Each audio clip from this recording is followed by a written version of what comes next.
Hello guys, I'm Chris Hunter from Hunter Knight Customs and VIPcollector.com. Welcome to my no bias, no bull review of DC Universe Classics vs Masters of the Universe, Merman vs Aquaman, Toys R Us exclusive 2-pack.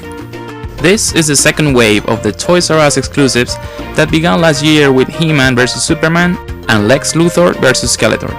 The success of that wave is mixed, since you can still see dozens of Skeletor vs Lex 2-packs back-warming most Toys R Us stores in the US, and with the current price hike of $35 for each, they will stay there forever. And yes, this set is also priced at $34.99 plus tax. But is it worth the fuss? Is it better than the previous ones? Let's find out.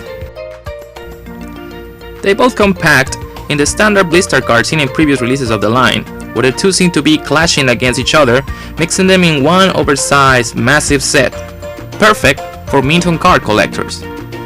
Now, I'm particularly excited about that mini poster that's advertised on the front. I hope it's not too small. The back of the card is nothing to be surprised about. Honestly, looks as if the drawings were made by a 3-year-old. Seriously, Mattel, with so many talented artists at He-Man.org, why not pay a bit more to get a decent artwork? I just hope the poster is better. Finding a mint one is almost impossible. Mine had a crease on the upper left corner, but I do not care because I like to open my stuff. Good luck, mint on card collectors.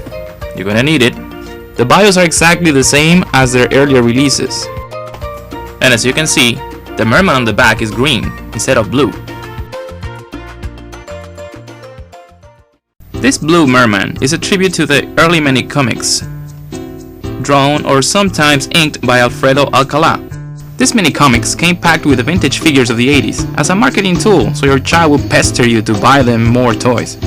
The stories were for kids only and are outdated by today's standards. But enough with the history class. Let's get these guys open and get my poster. It should be inside this sleeve, same as the DC comic on the earlier packs was. Wait a minute. Are you kidding me? Is this the mini poster? Oh man, what the hell? What kind of lame joke is this? Hell, I'll even take a vintage mini comic. But this is a slap in the face. It's roughly bigger than Aquaman. And it has the green Merman instead of the blue one. What? $35 for this?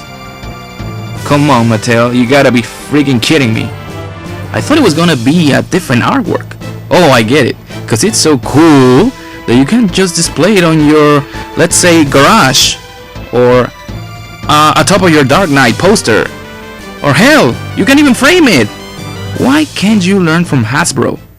On their latest 2-pack, Battle in Space, they give you 2 Transformers, a die-cast Matrix, a Target Master, and an all-original comic book, only made for this set, published by IDW Comics, and all for $20.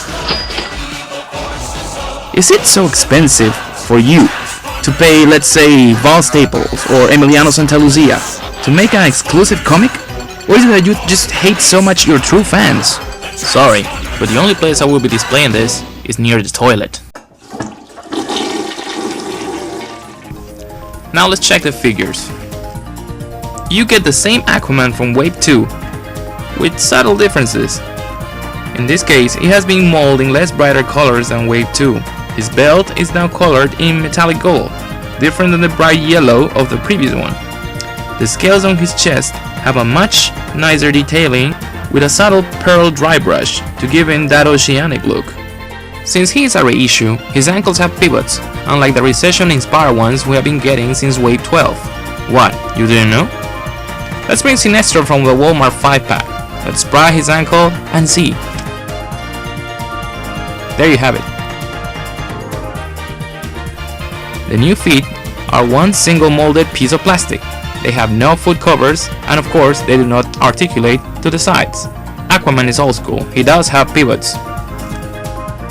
His head can be moved up and down, since it uses the double barbell seen in early figures and is cast in flesh color plastic. If you do not own the one from the Wave 2, this is the best Aquaman you can get now. Now, Merman is the lackluster of the two. He uses the exact same mold as the first one, without any modifications aside from the color. Mine came with several bad paint applications on the head, biceps, and chest armor. If you remove it, you will see more black dots in there.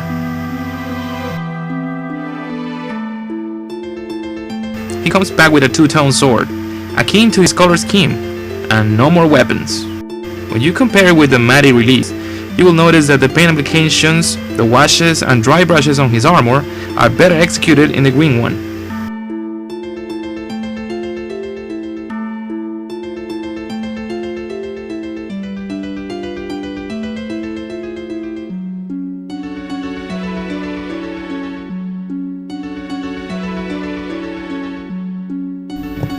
One thing to point out is that the Toys R Us Merman has a better grip on his sword, unlike the original. Let's face it, this set is only worth it if you do not own either one of the figures, and that is pushing it. Expect to see many of these sets return with swapped figures. I'm not a fan of colored variants. This one is sure to become customizing fodder, unless Skeletor likes him.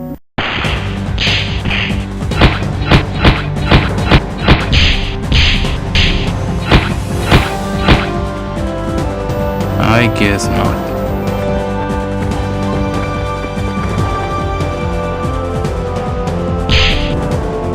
This is an independent review. Mattel does not provide me with any figures or samples whatsoever. I buy them myself so I can offer you a totally unbiased review. Presentation from 1 to 10. 5. Added extras 4. Quality of product? It's okay. 8. Price 4. Total 5.2. This is only for fans. That being said, I won't be getting the Stratos Hawkman 2-pack since I already have those two. And just because you can articulate the wings of Stratos, that doesn't make me want to shell out $35 more. Thank you for watching. I hope this review was helpful.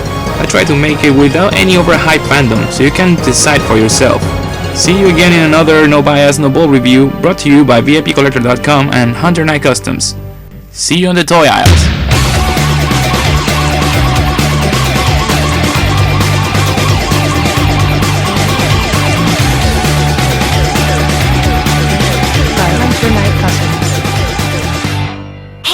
Now with free shipping. Impressive.